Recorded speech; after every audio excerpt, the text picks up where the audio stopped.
pessoal, bem-vindos a mais uma leitura coletiva da obra Poder e Dinheiro, volume 3, João Bernardo, nosso 66º encontro, né? Esse ano a gente termina isso, se as forças do universo permitirem, a gente conclui essa obra esse ano. Se as forças telúricas nos permitirem. E assim, hoje a gente está com uma reunião um pouco mais curtinha, né? Que a gente está com o teto mais baixo hoje, mas será proveitosa, né? Decolaremos igualmente. Estamos com um teto típico de Congonhas, mas ainda assim conseguiremos decolaremos num voo de galinha. Exatamente. Enfim. Voo de galinha paraguaia. Eita. Bom, mais radical ainda. A gente definiu para essa reunião as páginas 62 a 82, mas eu acho que a gente não vai dar conta delas no tempo que a gente tem, né? Então a gente vai provavelmente concluir a leitura na próxima semana. De toda forma, eu achei essas páginas bem interessantes e separei uns trechinhos que eu queria ler e compartilhar com os meus colegas de grupo de estudo. Porque eu acho que pela primeira vez ele faz uma... na página 62, né, para a primeira página da nossa discussão, ele faz ele sistematiza uma coisa que a gente já vinha elucubrando há um tempo, já desde o volume 1, sobre a transição, né, para que seria o Estado moderno, enfim, a explicação dele para esse fenômeno, né, de formação de novas unidades políticas, de uma nova forma de organização dessa sociedade. Então, assim, se o Mário nem o Diogo quiserem começar com algum outro ponto, eu ia sugerir para a gente começar por esse. Não, perfeito. Bom, então na página 62, né, eu vou ler um trechinho para a gente conversar, né? A senhoria impessoal caracterizou as novas modalidades de soberania e, acima de tudo, nos seus vértices, a autoridade dos monarcas. A transformação simultânea das relações familiares e dos sistemas de poder acabou por fazer de cada reino como que uma vastíssima comunidade parafamiliar, que encontrava o seu quadro de inserção na domesticidade régia. Se efetiva redução das unidades familiares servis permitiu a homogeneização social do campesinato, a progressiva ampliação do poder da coroa converteu o monarca no chefe daquela enorme família artificial em que se tornara a população do reino. A impessoalidade estruturava este exercício da soberania, expressa nas abstrações de uma ressuscitada jurisprudência e ajudada por uma crescente burocracia de administradores e por um corpo hierarquizado relativamente disciplinado de agentes. Então é o processo que ele fala aí da formação dessa nova forma de organização, né? Então a gente já tinha levantado isso, né? Para ele esse dito Estado moderno é uma reorganização do sistema senhorial, né, e que na prática são as relações que já estavam dadas ali desde a formação do sistema, não, do regime, desde a formação do regime, que se verticalizam, né, e se estruturam desde o vértice do monarca para o conjunto da sociedade, incluindo aí até os dependentes, né? Ele fala isso mais abaixo. Então, acho que foi um ponto aqui que é interessante para a gente discutir sobre a organização desse Estado nesse momento específico, né? Ele não usa o termo Estado, né? Mas usa. Não usa, vai usar na sequência. Vai usar na sequência, né? E essa sequência é importante porque eu acho que a questão fica dúbia em alguns níveis, né? Porque aí ele finaliza aí, tem mais 5 linhas aí para finalizar esse parágrafo, né? E aí ele diz: os historiadores modernos gostam de encontrar aqui a gênese do nosso Estado laico e do espírito racionalista que ele preside. E, no entanto, em França e na Inglaterra, onde durante esse período se experimentaram as formas mais avançadas da centralização e da burocratização da monarquia em termos impessoais, os reis promoveram uma utilização inteiramente inovadora do caráter mágico conferido à moeda. A dubiedade a que eu me refiro é porque assim, eu não tenho clareza, né, nessa construção final né? Se ele está sendo em algum nível irônico, ou se ele está levantando algum nível, algum elemento de uma aparente contradição, né? Porque ele parece que não se inserir na gama dos historiadores modernos, gostam de encontrar aqui a gênese do Estado laico e tudo mais, né? Uhum, Ele parece não se incluir entre aqueles que gostam de encontrar aqui a gênese do Estado laico, né? uhum. Agora, ao mesmo tempo, ele parece ressaltar que há um avanço no que se refere à burocratização, aos mecanismos de gestão, centralização, inclusive, mas parece que esse avanço não tem lá muitos elementos de inovação, né? Isso que eu acho, para mim, o sentido final dessa proposição toda não está muito claro, Uhum. né? No sentido se ele está concordando, discordando, ou se está concordando em parte, discordando em parte, né? Bom, a minha leitura aqui, eu não tive tanta essa impressão, Mário. Para mim, ele está se opondo a essa leitura. Né? Foi a sensação que eu tive. Não vi muita dubiedade aí, não. Porque, assim, veja, quando ele diz, os historiadores modernos gostam de encontrar aqui a gênese do Estado laico do espírito racionalista, ele parece estar se opondo. E aí ele destaca, no entanto, em França e na Inglaterra, onde durante esse período se experimentaram as formas mais avançadas da centralização e da burocratização, então essa parte para ele parece efetiva. Ele parece concordar que se caminhou efetivamente aí no sentido de uma centralização monárquica, né? Se caminha nesse movimento. Agora, talvez a perspectiva seja que esse processo, no entanto, não esteja relacionado à gênese do Estado, né, laico, tudo mais, né?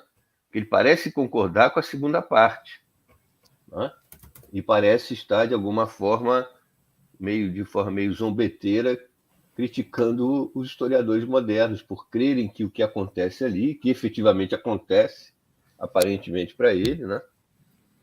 Porque, eu não sei, eu continuo considerando que esse é um tema, para mim, um tema que eu tinha me dedicado a ele há muitos anos atrás, né, de uma forma mais detida e tudo mais, abandonei esse tema, fui em outra direção e estou tentando restabelecer ele em algum nível. E para mim, a impressão que eu tenho hoje é que eu tenho a sensação de que hoje eu tenho mais incerteza do que eu tinha quando eu abordei esse tema lá atrás, né? E eu acho que parte da questão é justamente essa premissa de uma ruptura do mundo medieval e do moderno, né? Que por mais que a gente critique, por mais que a gente tenha aí historiadores e proposições que avançam no sentido de amenizar essa perspectiva, né?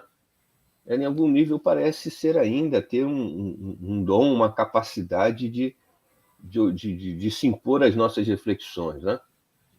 E aí fica essa questão, né?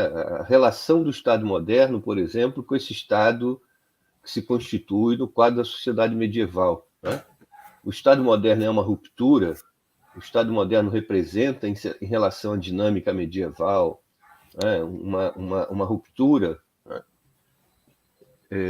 Não sei, essa coisa para mim está ficando cada vez, ao invés de a sensação que eu tenho, que ao invés de sentir que um esclarecimento, essa coisa para mim está ficando cada vez mais confusa. Eu acho que um dos problemas passa por aí, é entender essa dinâmica do Estado moderno, né?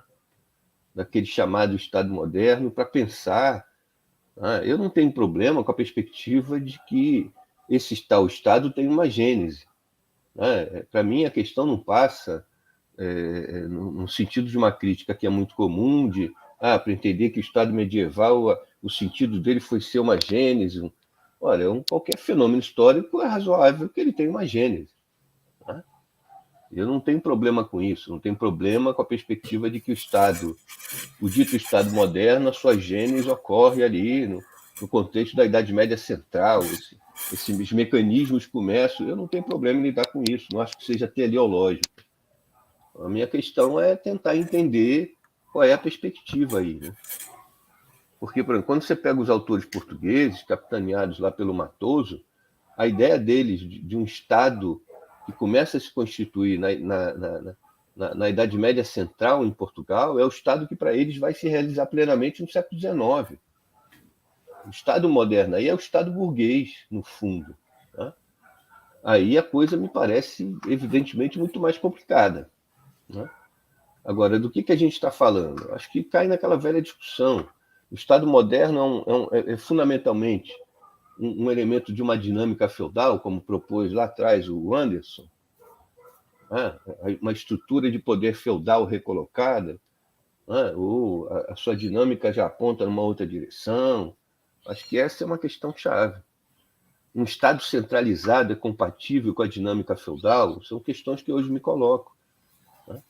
O que é especificidade de um Estado feudal? É que ele seja um Estado fragmentado, né? E na medida em que, que exista, né, o exercício do poder político, jurídico, por fora, né, como querem alguns, por fora da estrutura monárquica, essas coisas, para mim, lamentavelmente, parece que estão ficando mais confusas do que mais claras. Isso aqui, para mim, é. Mas, enfim, eu tenho dúvida aqui quanto ao com que ele está concordando e com que ele está discordando. Né? Para mim, a concordância com a coisa da centralização, né, a verticalização na figura monárquica, o que ele está discordando é com a ideia da racionalidade. Uhum. Se fosse apontar para alguma coisa, apontaria nesse sentido. A ideia dessa racionalidade como também ali tendo a sua origem. Agora, um outro elemento que me interessa nesse trechinho é a coisa da burocracia, né? A burocracia sempre é vista como um elemento de ruptura e o que gera a impessoalidade do Estado moderno. Uhum. E aqui ele parece inverter a proposição, né?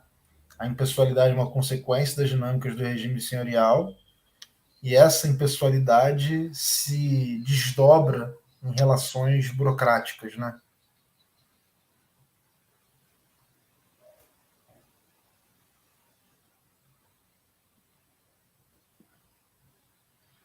Porque eu acho interessante, em princípio, a proposição, né, de que a centralização se expressaria numa dinâmica, né, identificável aqui. O que é centralizar aqui? Parece que essa perspectiva dele de uma domesticidade régia que se expande para as dimensões do reino.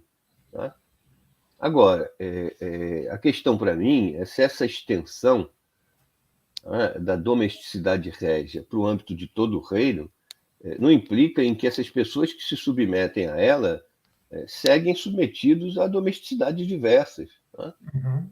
Porque, ou então, essa perspectiva do alargamento da domesticidade régia a todo o reino, que expressaria a centralização, implicaria o quê? Que só a domesticidade do rei opera e que os próprios senhores se integram dentro dela, né? E é pela participação na domesticidade do rei que os senhores cada vez mais atuam, o que os senhores são capazes eles próprios né, de exercerem um poder impessoal. Isso para mim não está claro. Né?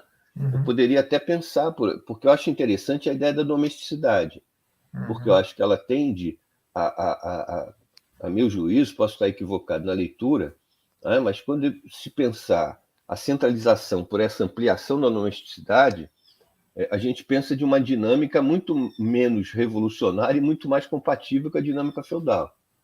Agora, a questão é saber, né, se essa extensão não suprime o poder impessoal de outros senhores que não o rei, né, ou as pessoas se submetem a domesticidades diversas, ou a ideia dele é que a extensão da domesticidade passa a abrigar também outros senhores dentro da domesticidade régia e que, portanto, todos operam a partir do interior dela.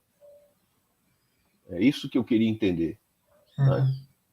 Se o poder impessoal agora passa a ser um poder intrínseco à vinculação à domesticidade régia.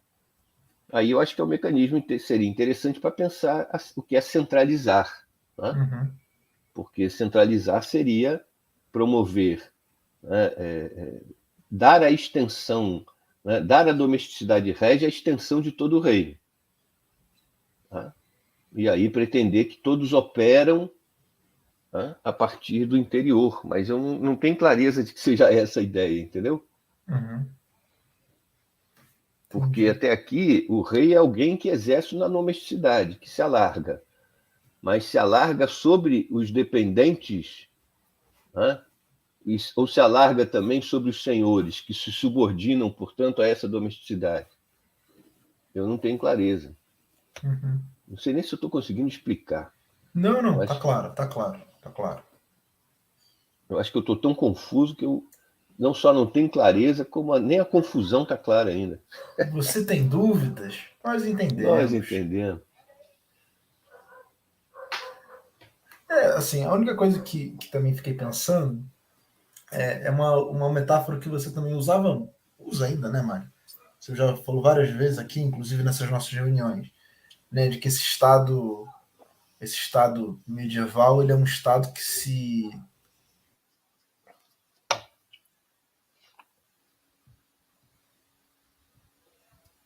Tá mudo. Deu uma travada aí. É, foi lá ele, né? É, ficou assim, né? É. Dá até para fazer uma montagem que destruiria a imagem dele, né? É, eu tava pensando em algumas Eu acho que eu vou, possibilidades. acho que eu vou pegar essa imagem e vou fazer uma montagem que eu vou acabar com a raça dele. Ele vai ter que sair do pai, vai ter que sair do planeta.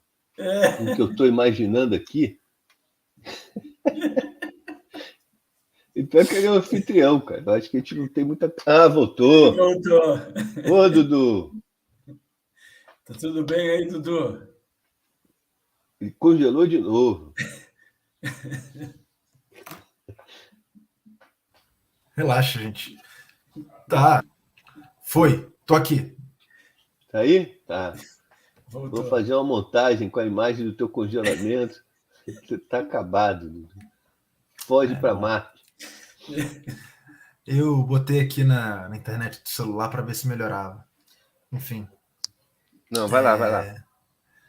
Não, então, o que eu estava dizendo é que você tem uma coisa que você fala com muita frequência, Uhum, né? E que é aquela coisa de que o Estado, na Idade Média, é um Estado que se descentra, né? O que uhum, se expressa em múltiplos centros, uhum, né? E parecia ser essa a ideia que o João Bernardo apontava no volume 1 e 2. uhum, Aqui, a partir ali dessa movimentação de consolidação desses poderes impessoais, do uhum, 11 em diante, o que me parece que ele está falando, nesse trechinho que a gente leu, é que o Estado começa a fazer convergir, uhum. né? Então é de fato uma centralização, né? Uma ideia de fazer convergir para si Sim. essas múltiplas expressões do poder. Então, talvez seja a dinâmica de transformação aí que está operando. E Uhum, aí eu acho que talvez não seja nem uma coisa já estabelecida, mas um processo em curso, né? Então, o que uhum, você estava falando, não sei se o rei consegue fazer convergir para si todas as manifestações da impessoalidade. E uhum, eu acho que provavelmente não. Mas o sentido do desenvolvimento uhum. histórico aponta nessa direção. Tanto é que É, é. ele dá alguns exemplos que vão até o 16, ele fala até o 17 em algum outro Uhum. momento ali. Então, acho que ele está dando aqui direcionamentos do processo histórico. É possível, é possível. É, eu fiquei com essa impressão também, um processo que está em curso, né? Tanto que ele Uhum, avança bastante no tempo e depois retoma algumas questões, né?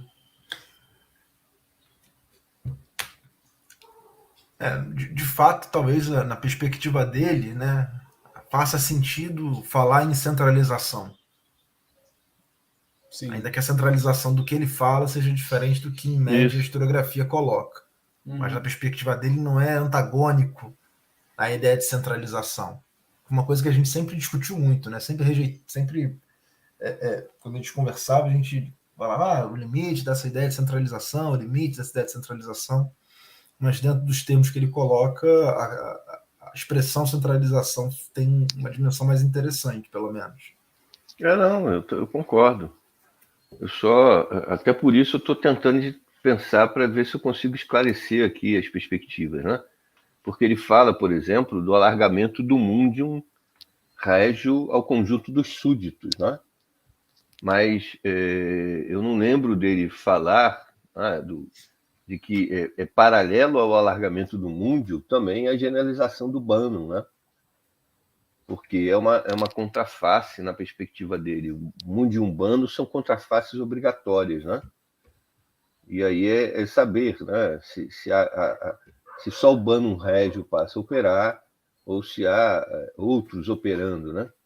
Que para mim esse é o elemento decisivo, né? Para pensar essa dinâmica do Estado, né? No caráter unitário dele ou no caráter pulverizado dele, né? Se tem gente operando por fora, né, da articulação régia, o poder de Ban, por exemplo, né, a minha tendência é pensar numa fratura, né? Um Estado fraturado, né? Mas não sei também. Mas enfim, vamos avançar. Senão a gente não vai sair nem da primeira página. Também não é um problema não ser da primeira página. Que eu não sei se há os elementos aqui. Eu não tenho clareza de que a gente tenha já aqui os elementos para resolver né, para entender melhor essas proposições.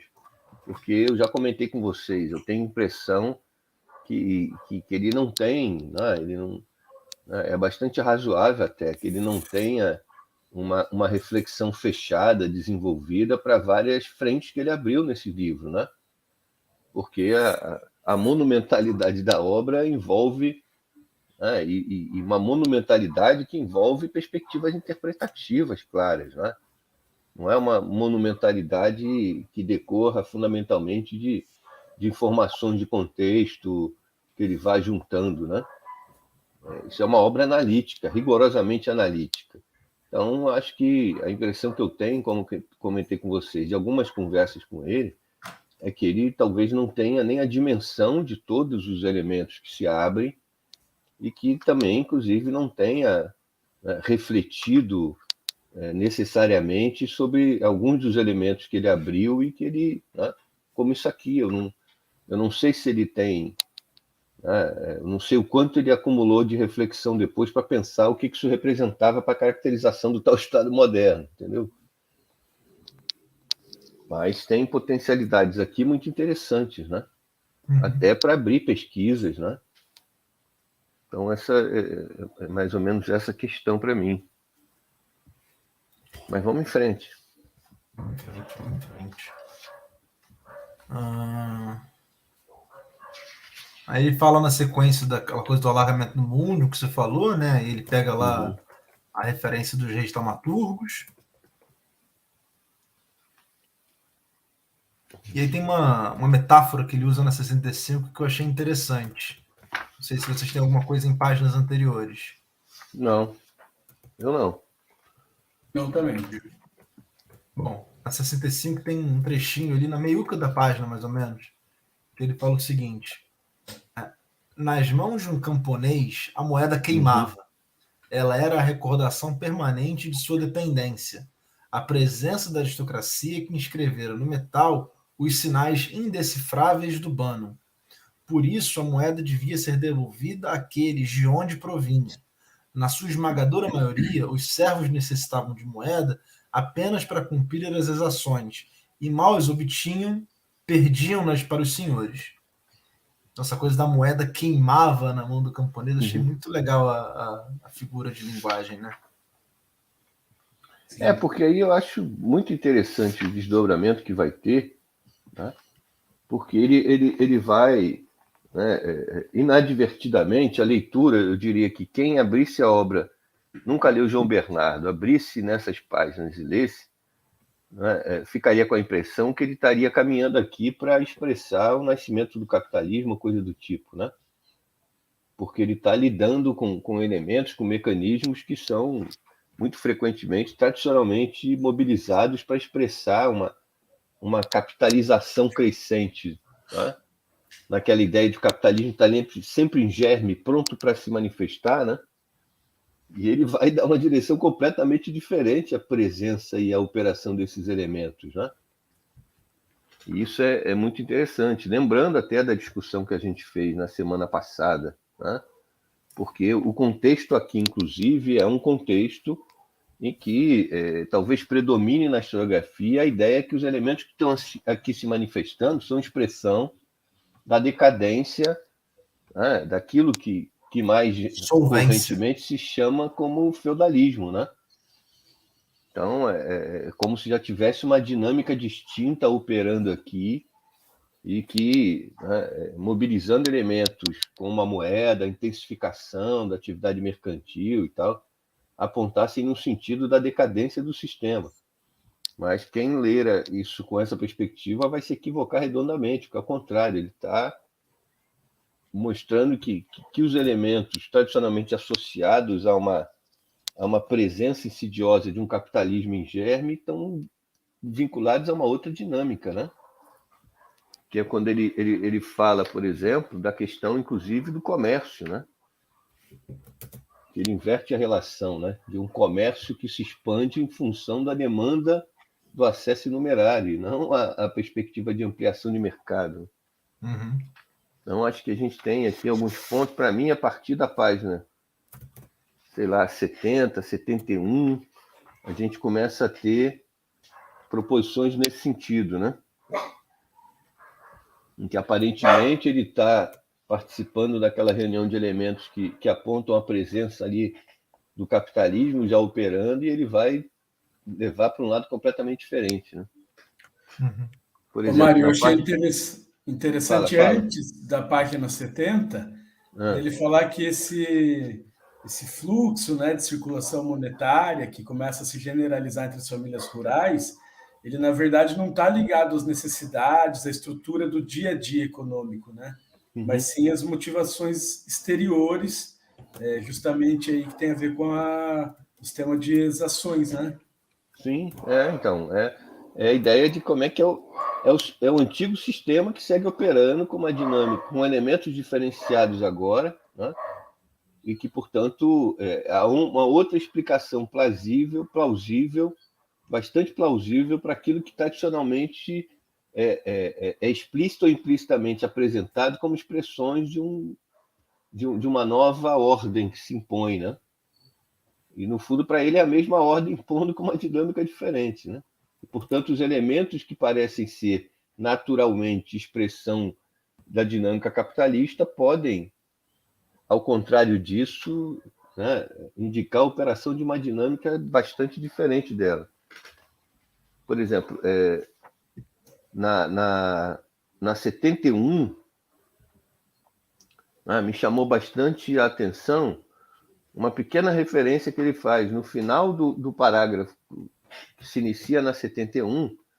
Lá no finalzinho ele diz assim, ó: não se encontra nesse período qualquer termo que designasse o desemprego, porque o que na realidade existia eram pedintes, definidos em função da caridade, não desempregados, que só adquiriram sentido quando se generalizou e tomou consistência o mercado de trabalho.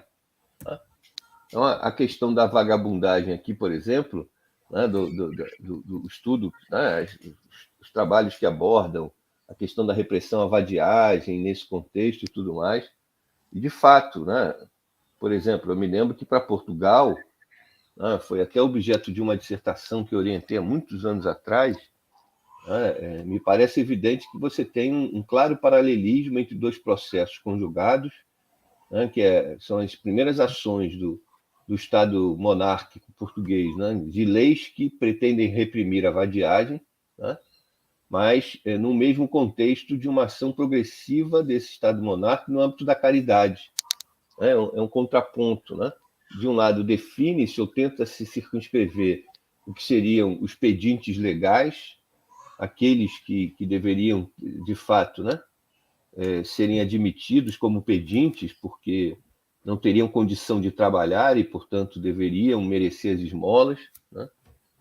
E os outros que seriam falsos pedintes, aptos ao trabalho, portanto, que vão merecer a repressão, né, do Estado e tudo mais. E é interessante aí esse destaque que ele dá, né? Não se trata aqui da questão de desemprego, né? Mas de um certo tipo de inserção na sociedade, né? Que responde a uma dinâmica diferente. A gente tem que encerrar, né? Maravilha, Mário. Então acho que a gente pode retomar da 71 na próxima reunião. Então a gente retoma desse comentário do Mário, e aí a gente se vê na próxima semana e avança mais um conjunto de páginas da O Poder e Dinheiro, já que a gente hoje foi o quê? 10 páginas que a gente conseguiu avançar, se foi tudo isso. Não, então, beleza. Pessoal, é um prazer estar com você, Mário, um prazer estar com você, Diogo. Valeu. A gente se vê mais à frente. Bom fim de semana aí, pessoal. Para vocês também. Valeu. Tudo de bom aí, gente. Valeu.